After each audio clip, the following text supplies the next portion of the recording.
Assalamualaikum warahmatullahi wabarakatuh. Waalaikumsalam warahmatullahi wabarakatuh. Alhamdulillahilladzi an'ama 'alaina bi ni'matil iman wal islam. Asyhadu an la ilaha illallah wahdahu la syarika lah wa asyhadu anna Muhammadan 'abduhu wa rasuluh. Allahumma shalli 'ala nuril anwar wa sirril asrar wa triyaqil aghyar miftahi babil yasar. Sayyidina wa maulana Muhammadin al-Mukhtar wa alihi al-adhar wa ashabihi al-akhyar adada ni'amillahi wa ifdhalih wa la hawla wa la quwwata illa billahil aliyyil azim. Amma ba'd. Ibu bapak hadirin yang dirahmati Allah Ta'ala, alhamdulillah sore hari ini kita masih diperkenankan oleh Allah Ta'ala untuk berkumpul dalam majelis yang mungkin penuh dengan keberkahan. Salam serta salam semoga tetap dan terus tercurahkan kepada junjungan kita Nabi Agung Muhammad Sallallahu Alaihi Wasallam, disampaikan pula kepada segenap keluarga beliau, sahabat beliau, seluruh umat beliau, insya Allah termasuk kita semua. Amin ya Rabbal Alamin. Ibu bapak sekalian, rencang-rencang sedaya dari Nepangaken, tadi sudah dikenalkan sedikit, saya Ahmad, Pak Mas atau Pak Muhammad. Mungkin Mas saja nih. Kita ini saya lahir 89, jadi masih muda. Orang bilang boros wajahnya, jadi nama untuk wong tua gitu, gaule karo wong tua. Alhamdulillah, saya juga kerjanya juga di kampus walaupun bukan dosen, peneliti gitu. Mencelok sana sini ya, bantu beberapa dosen, beberapa pusat studi gitu, sehingga ngetos lah dinamika kehidupan kampus itu kurang lebih seperti apa. Tapi saya tidak akan bicarakan itu, jangan tidak bosan gitu. Ngaji ngomongnya borang kan juga nggak mungkin ini. Jadi saya membahas sedikit mawon ini kita ngelakuin pakai setengah jam jadi sampai waktunya berbuka. Judulnya ceramah saya judulnya amal-amal kontekstual. Jadi salah satu keunikan relasi kita dengan Kanjeng Nabi SAW itu adalah betapa kuatnya cahaya keteladanan beliau, sehingga kita itu didorong untuk memandang cahaya itu, melekatkannya di dalam hati, kemudian mewujud dalam lisan dan perbuatan yang baik. Itu relasi kita itu seperti itu. Maka misalnya Allah Ta'ala di surah Al-Qalam gitu, yang sangat masyhur, wa innaka ala khuluqin azim, dan sesungguhnya engkau mempunyai budi pekerti yang agung. Dan terus Allah Ta'ala menjuluki nabinya khuluqin azim. Al-azim itu kan salah satu asmaul husna ya, atau sesuatu yang dipakai untuk mengagungkan, dan Kanjeng Nabi itu disebut dengan akhlak yang sangat agung karena memang betapa mulianya akhlak Nabi SAW. Utawi wonten ayat yang lebih masyhur dan sudah sering kita dengar nih. Laqad kana lakum fi Rasulillahi uswatun hasanah. Sesungguhnya telah ada bagi kalian begitu pada diri Rasulullah, yakni suri teladan yang baik. Dan relasi teladan dan meneladani ini kemudian nanti merupakan pokok-pokok ajaran dalam Islam. Terus ayat ini jadi taat datang Allah dan Rasulullah, dan lajeng makai pada saatnya kelak menghadirkan rahmat, ampunan, dan ganjaran berupa surga. Nah, orang lebih ridho Allah di kehidupan dunia maupun akhirat. Nah, bahkan cerita tadi itu kan tentang kita yang taat. Bahkan orang yang tidak taat pun katut rahmati Gusti Allah karena Nabi SAW. Dalam sebuah hadis riwayat Imam Bukhari, ada seorang yang dosanya sangat besar. Jenengan bayangke seseorang yang dosanya itu diabadikan dalam Al-Quran. Abu Lahab itu kan dosanya nanti ada surah Al-Lahab. Saking gedenge Gusti Allah karo Abu Lahab itu diabadikan bersama istrinya di dalam Al-Quran. Tetapi Abu Lahab pun itu entuk ampunan saben dinten Senin. Ini hadis riwayat Imam Bukhari yang sangat masyhur. Imam Bukhari menulis begini: Annal Abbas Qala, berkatalah Ibnu Abbas sepupune Kanjeng Nabi. Lama mata Abu Lahab ra'aituhu fi manami ba'da haulin fi syarri hal. Ibnu Abbas berkata, lama mata Abu Lahab ra'aituhu fi manami. Kata Ibnu Abbas, aku ketemu Abu Lahab ning sak jroning mimpi. Niki basa Jawa ndak apa nggih saged sedaya gitu. Kalau soalnya sok campur-campur gitu. Ba'da haul, kirang langkung setahun sesudah Abu Lahab mati, fi syarri hal. Wujudnya ora karu-karuan dalam keadaan yang sangat buruk. Syarri hal itu, syarri itu keburukan, hal itu kondisi. Dalam kondisi yang sangat buruk. Faqala, Abu Lahab berkata, malakitu ba'dakum roha. Tidak kutemukan ya, malakitu ba'dakum roha. Setelah aku meninggalkan kalian roha, istirahat. Jadi begitu aku mati, kui aku ora entuk jeda, ora entuk istirahat. Ora entuk jeda apa? Illa annal adab, kecuali siksa itu yukhaffafu anni, diringankan bagiku kulla yaumitsnain, saben dinten Senin. Jadi sejak dia mati ya, tidak pernah ada istirahat siksa itu dari Allah Ta'ala kejaba saben dinten Senin. Diringankan siksanya di alam kubur.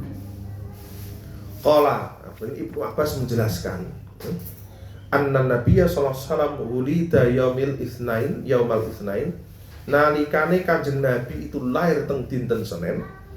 Wa kanat Suwaibatu basyarat Abu Lahab bi maulidihi.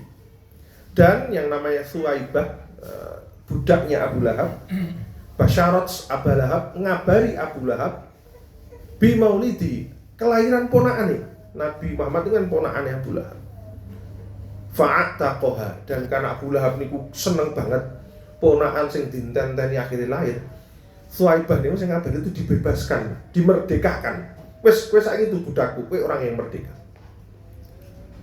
Dan niki para ulama mengatakan Abu Lahab itu mendapat keringanan siksa mergo bunga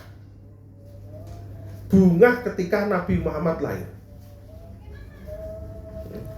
Kuwi mung bunga tok. Bunga amargi Kanjeng Nabi hadir di dunia dan kejahatannya itu diabadikan dalam Al-Qur'an ning tetep entuk rahmati Gusti. Nah, jenengan bayangke dengan kita yang selalu berusaha taat kepada Kanjeng Nabi Muhammad SAW.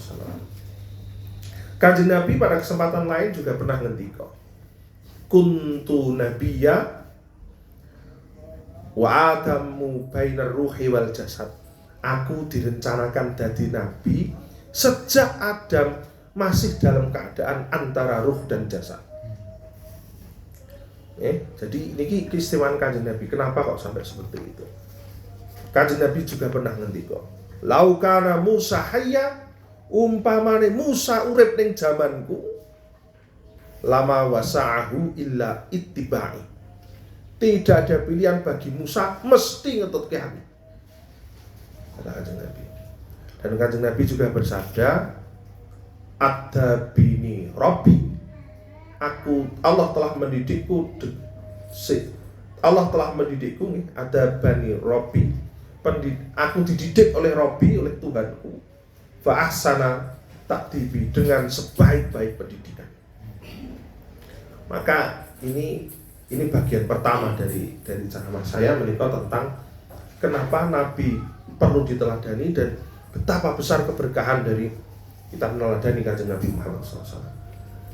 Nah, sore hari ini, Ibu Bapak, teman-teman sekalian, saya tidak akan cerita tentang keteladanan Nabi. Jenengan sudah sering dengar dan tidak akan menarik.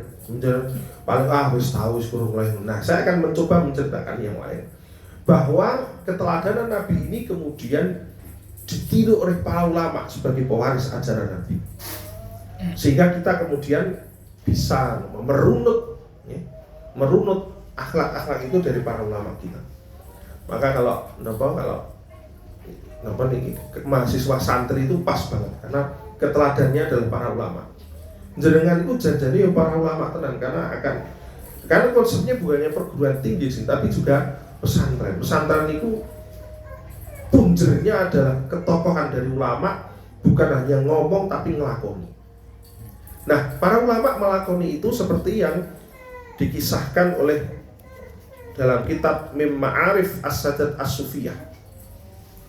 Ini kitab modern, dikarang tahun 2013. Kemudian jenengan nanti kalau nyari di Gramedia ada judul Indonesianya Ma'rifat Aulia. Nah, ini kisah tentang Syekh Damardasi dinukil dari kitab Imam Abdul Wahab Asy'arani, atau disebut dengan Imam Sya'rani.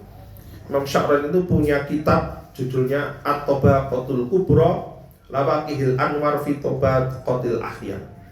Generasi agung, kilatan cahaya tentang generasi orang-orang yang terpilih.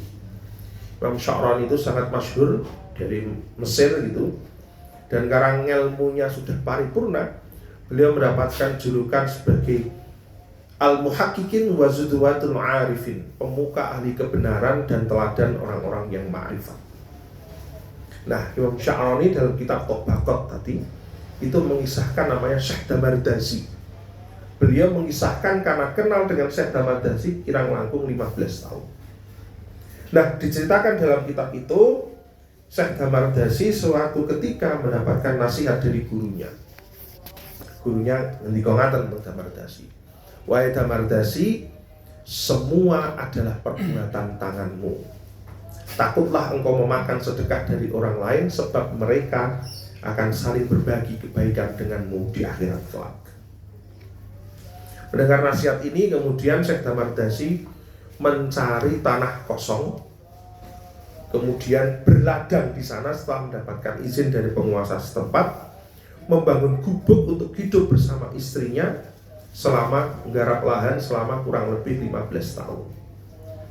Dan sepanjang 15 tahun itu Syekh Damardasi berhasil menanam 1000 pohon kurma dan tidak ada satupun sing gagal. Artinya tumbuh subur, panen terus, kan nggak ada sing gabuk nek carane wong jaman sakniki. Buah kurmanya itu sangat masyhur di Mesir, manis sekali ini.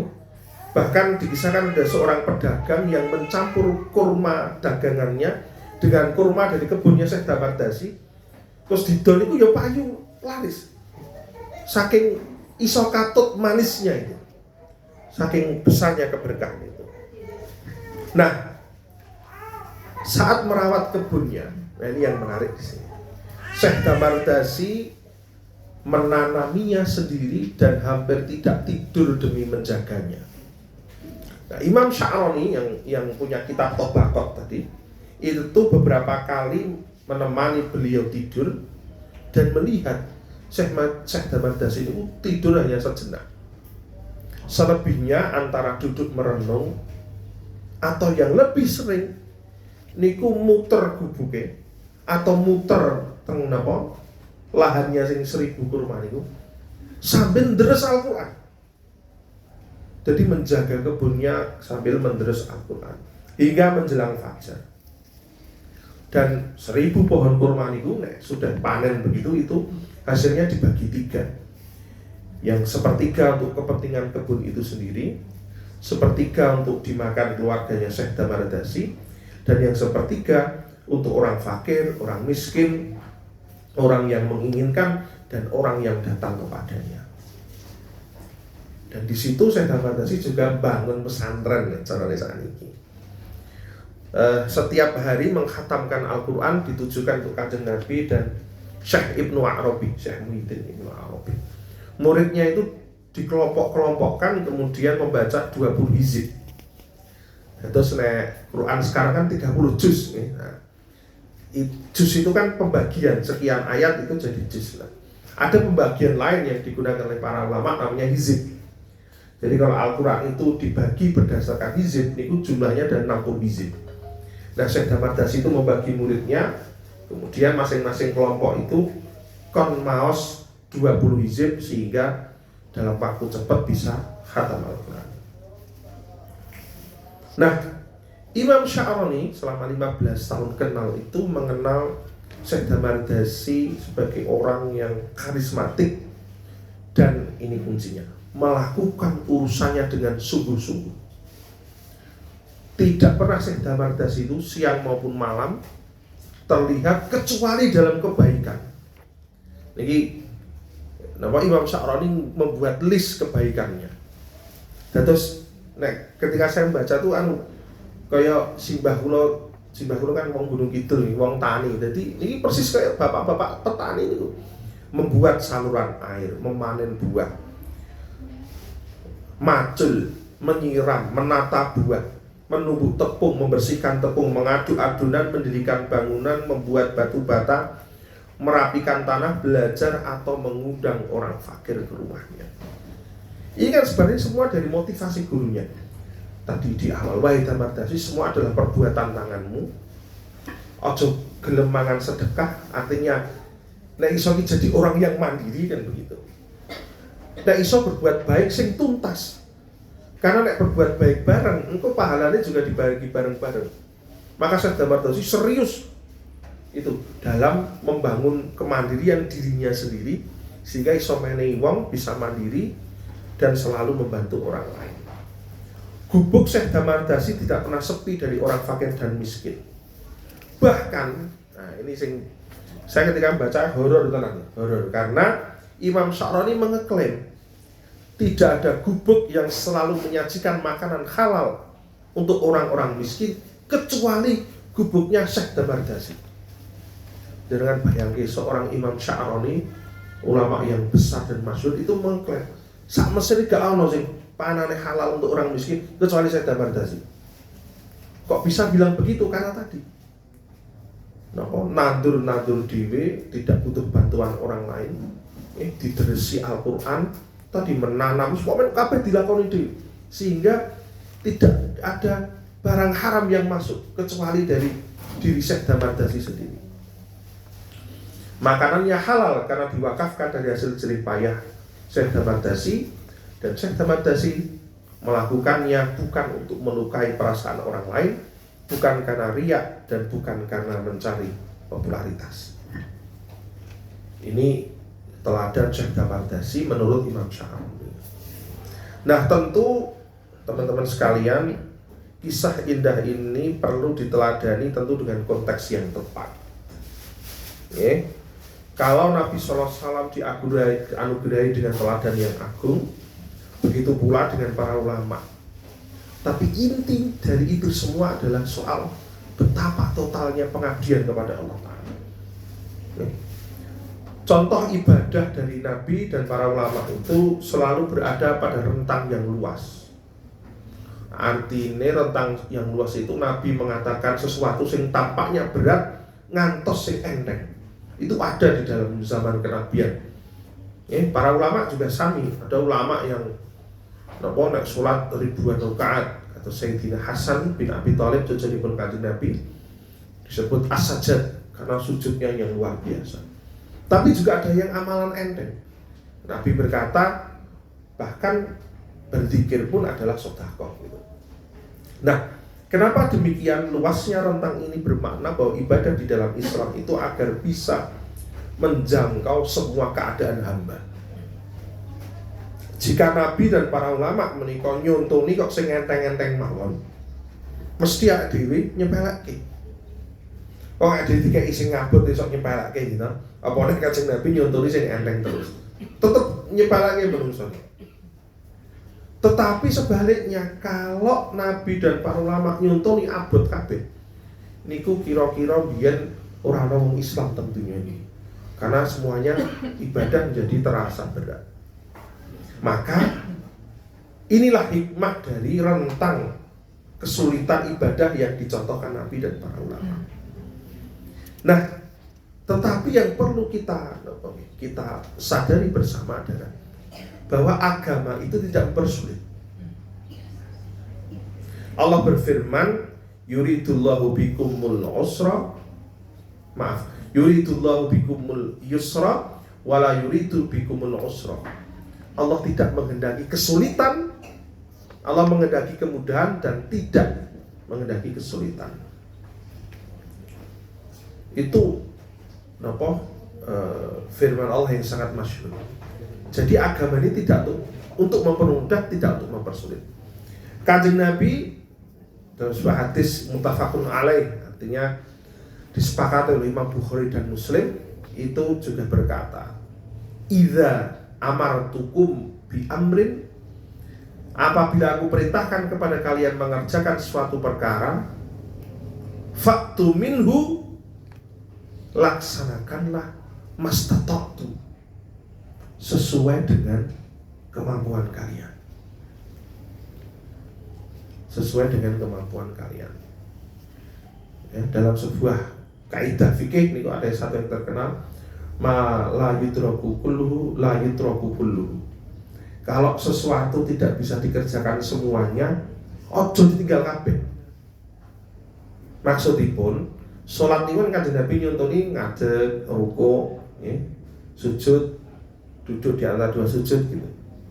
Nah, kalau karena ada satu dua halangan kita tidak bisa sempurna, itu bukan berarti ora sholat. Karena masih bisa sholat sambil duduk, sambil berbaring, bahkan dengan isyaratnya. Nah, Imam Ibnu Athaillah, nah, ini ulama Mesir juga, di dalam kitabnya yang sangat masyhur Al-Hikam kitabnya, itu juga Gramedia, kata jenengan bisa mencari nanti. Tebel kitabnya tapi isinya luar biasa. Nah, Imam Ibnu Athaillah menulis dalam kitab Al-Hikam sebagaimana diterjemahkan oleh Syekh Ramadan Al-Buti. Begini nulisnya. Tanawwa'at ajnasul a'mal, jenis amal ibadah itu akan bermacam-macam. Litanawwu'i waridatil ahwal, karena bermacam-macamnya pula kondisi jiwa dan sosial yang melingkupi.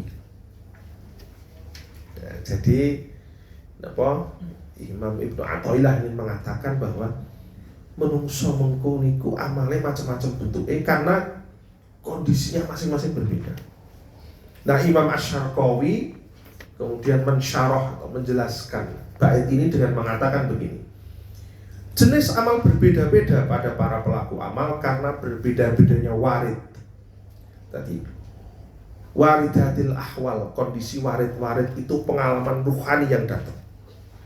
Saya mengatakan hal yang sama pada sore hari ini, tapi panjenengan semua nomponi iso beda-beda. Karena banyak faktor gitu.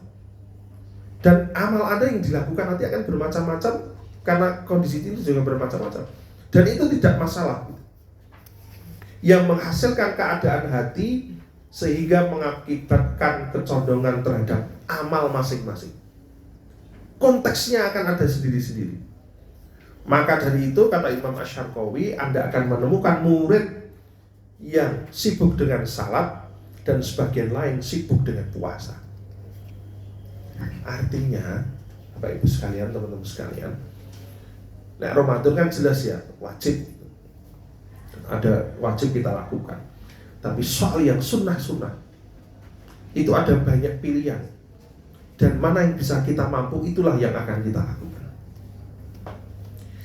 Nah, kisah ibadah Nabi SAW yang nanti di Ramadan ini akan sering kita dengar. Dan tadi Syekh Damardasi tadi adalah energi pendorong dan motivasi kita akan meneladani. Tadi saya sudah matur, utamanya totalitas dan pengabdian sing tenanan, sungguh-sungguh gitu. Adapun bentuk real kita yang mengadopsi kemudian beramal itu tergantung keadaan kita. Jangan pernah khawatir, Allah Azza wa Jalla selalu tahu persis keadaan kita, kesungguhan kita, dan sejauh mana kita akan beramal itu sesuai dengan batas-batas kemampuan kita. Syekh Damardasi itu kisahnya tentu alat ukur yang abot gitu. Abot tenan, mosok ya arep nandur zaman saiki gitu, nandur terus Quran sampai bengi apa wae ora kan gitu. Tidurnya sedikit kan gitu. Tetapi bahwa kesungguhannya taat kepada nasihat guru, ya, niat bagus, totalitas itu menghasilkan kebajikan yang berkah berlipat-lipat yang seharusnya kemudian kita menggerakkan hati, lisan dan diri kita untuk beramal semaksimal mungkin sesuai dengan kondisi kita. Nah, saya menulis di sini. Yang jadi pedagang, yo dagang sing jujur. Wis cukup gitu. Wis cukup. Yang buruh atau karyawan kerja dengan profesional sesuai dengan kontraknya. Yang jadi mahasiswa yo sing serius dadi mahasiswa. Yang guru dan dosen ya mengajar dan mendidik dengan baik. Pada konteks Ramadan, jika memungkinkan kerjakan semua amalan selain yang wajib. Kalau wajib kan di luar Ramadan pun kita mengerjakan wajib ya. Selain yang wajib, nek iso dilakoni semampunya. Jika tidak memungkinkan karena alasan yang kuat, ya maksimalkan apa yang kita bisa. Itu makna dari tadi. Tergantung dari waridatil ahwal, kondisi warid kita. Kalau satpam misalnya kerjane bengi, iku ya aja tarweh. Satpam tarweh terus malinge panen. Ditinggal tarweh ya. Misalnya seperti itu. Ya karena kerjanya itu gimana? Tarweh itu sunnah. Gus Bak mengatakan tarweh itu sunnah. Satpam itu mencari nafkah untuk keluarga itu wajib. Mosok arep ngalahke sing wajib demi yang sunnah. Guru dan dosen dan mahasiswa itu juga sami. Nek kira-kira sesuk ana pelajaran esuk iki ya lenderes ya aja tekan isuk-isuk banget gitu. Dikai turus dilit gitu. Mahasiswa juga sama. Saking semangatnya terus tekan esuk atau tahajud ping 23 ping surate dawa-dawa gitu. Nah, itu nek guru, dosen dan murid melakukan hal yang sama, itu kira-kira kuliah pagi itu mau sing dosen karo ngantuk jelaske PowerPoint santrine muridnya yang ngrungokke ya turu kabeh gitu. Matuk mengke. Maksud saya kira-kira kita cari keseimbangan lah gitu.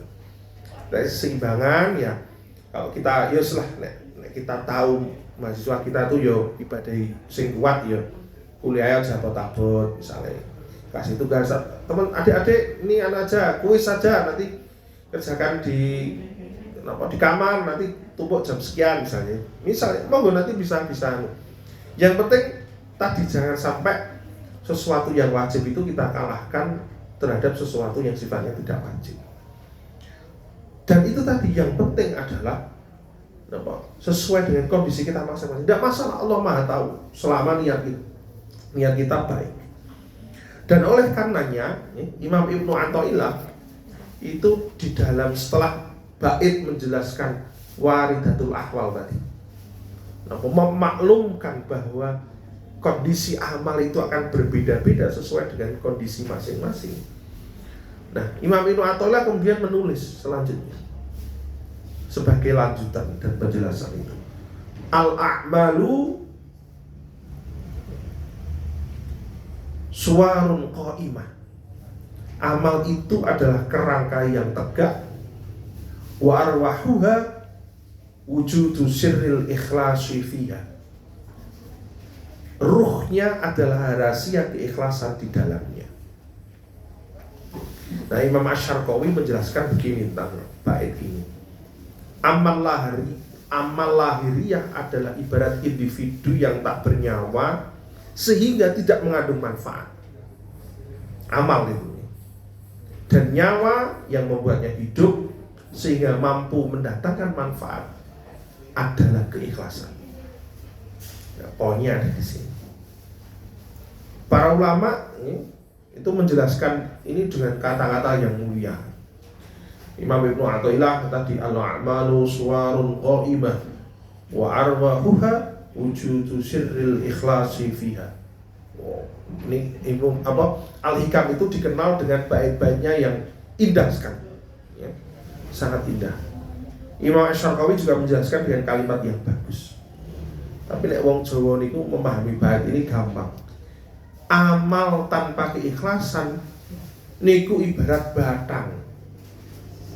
Ora iso diapa-apake mung kari dipedhem. Itu gambarannya itu saja secara mudah. Nah, ini tahun 2024. Nah, kita akan melihat amal-amal sing kaya batang kaya kuwi kelihatan sekali nanti. Kita lihat. Ono napa warga meninggal, wes nanti caleg-caleg itu tiba-tiba mendatangkan karangan bunga. Wah. Neng kira-kira ya niki wong amal yang batang niku wae. Enggak ada artinya gitu. Nanti ada kejadian apa sumbangan banyak. Wes pancen bojone sing kena musibah ya. Artinya dia akan dapat ganti bantuan uang dan yang luar biasa banyak. Tapi bagi yang memberi, niku batang niku wong. Karena dia berharap dapat tambahan suara di pemilu. Ini menjelang ini, makanya kan akhir tahun 2020 kan sudah ada caleg-calegnya. Wow, wis teng tremplek teng ndi. Jadi kan kira-kira nek golek sumbangan iki saged teng golek caleg-caleg sing kira-kira menang mawon. Nek dijaluk kan cilaka mungkin, to? Ya, kan masih ingat ya cerita setelah pemilu itu nyumbang karpet, nyumbang semen, nyumbang TV teng kampung-kampung, begitu kalah dijaluk. Nah, ini tuh ya amal kayak batang itu kali dipedem boten enten kanggo. Karena memang ada maksud lain di situ. Nah, ini yang harus kita waspadai bersama karena keikhlasan itu ora ono sing bisa ngukur kecuali awake dhewe. Gak ada yang bisa mengukur kecuali diri kita sendiri karena letaknya di dalam hati. Dan keikhlasan itu adalah suatu hal yang paling tinggi yang untungnya Allah Ta'ala tidak menuntut kita syarat-syarat itu. Artinya keikhlasan itu hanyalah hubungan kita dengan Tuhan. Jenengan bayangin syarat-syarat ibadah itu ikhlas. Wis medhase kira-kira ora ketompo kabeh. Maksud saya begini. Bahkan di dalam Islam itu diperbolehkan berdagang dengan Allah itu diperbolehkan. Imam Ghazali kan memberikan derajat-derajat manusia itu, amal manusia itu kan macam-macam. Ada yang benar-benar menghamba kepada Allah Ta'ala. Ini tingkatan yang paling tinggi dan paling berat. Artinya menyembah Allah itu, ibadah itu ikhlas hanya karena Allah Ta'ala. Tapi menurut Imam Ghazali, menghamba kepada Allah dengan sebagai pedagang itu juga boleh. Bahwa kita beramal terus dongo jaluk pengabulan atas sebuah permintaan, atau yang paling tinggi dari permintaan itu nyundi dari Allah masuk surga, itu juga boleh di dalam Islam. Boleh di dalam Islam, selama tadi konteksnya tetap terkait dengan Allah Ta'ala, bukan dengan yang lain. Nah, ini memang tingkatan yang paling tinggi dan harus kita latih terus. Dan kita beruntung, kita termasuk beruntung Islam itu memberikan ibadah yang harian, mingguan, bahkan tahunan. Allah Ta'ala ngertos kok tadi soal waridatil ahwal tadi, kondisi warid itu beda-beda. Bahkan iman itu kan naik dan turun. Maka oleh Allah Ta'ala itu diberi 5 waktu. Jadi kira-kira esok tangi subuh, salat, terus kira-kira ning antara subuh dan zuhur ki arep tumindak Allah kok krungu adzan. Ora sida.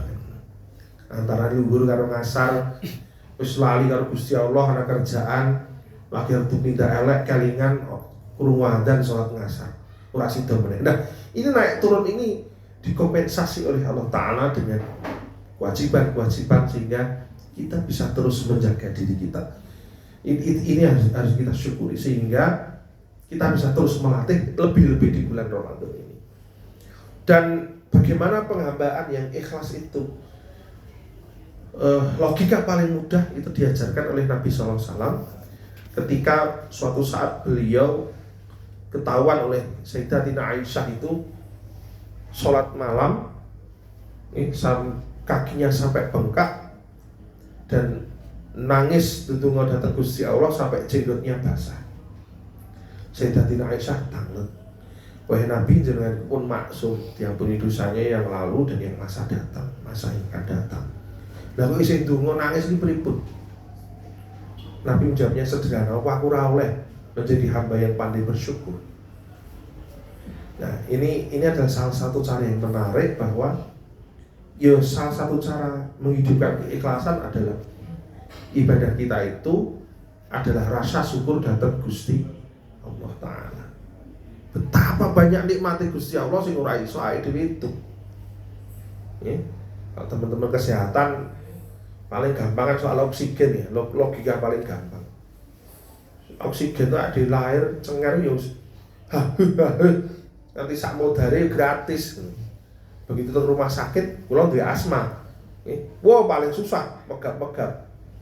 Maka saya selalu menyebut Ventolin inhaler itu adalah penyambung nafas saya gitu. Karena oksigen itu luar biasa. Kita tahu persis lah, jenengan kesehatan ngertos oksigen itu sangat mahal. Tapi Allah Ta'ala memberikannya dengan gratis luar biasa. Allah Ta'ala menciptakan alat pernafasan kita itu dengan sangat sempurna, sehingga orang kaya iwak ya kudu nyemplung teng banyu kaya insang dengan udara bebas saja. Bahkan oksigen itu hanya 21% di udara, tapi somehow paru-paru kita itu ngerti sing disedot ya kudu oksigen. Ya. Dan memang ya saya kebetulan juga orang eksak nih, jadi pengetahuan eksak itu kan kalau kita memahaminya dari konteks agama kan jadi paham banget betapa Allah Ta'ala itu menciptakan luar biasa. Nah kalau ada orang ateis itu kan aneh juga ya, mosok tiba-tiba semuanya celing metu kabeh tanpa ada yang menciptakan. Impossible, pasti ada namanya prima causa, penyebab agung dari segala sesuatu, dan itulah Allah Subhanahu wa Ta'ala. Dari diri kita yang paling kecil, manusia, organ-organ tubuh, sampai ke tata surya yang luar biasa, sampai yang paling kecil, virus yang ra ketok nganti ngosak asik menungso ya corona ya, mengubah konstelasi dunia hingga akhirat kan wong sing mati ya oke gitu. Itu kita tidak bisa kendalikan. Barang ra ketok jelas ono ya. Saya tahu persis lah teman-teman kesehatan ini struggle banget di corona, bukan hanya soal virusnya sendiri, ini tanggapan manusia. Kula niku padu teng grup WA. Teng kampung kula. Begitu muncul vaksin, wah wis konspirasi Wahyudi nih gitu.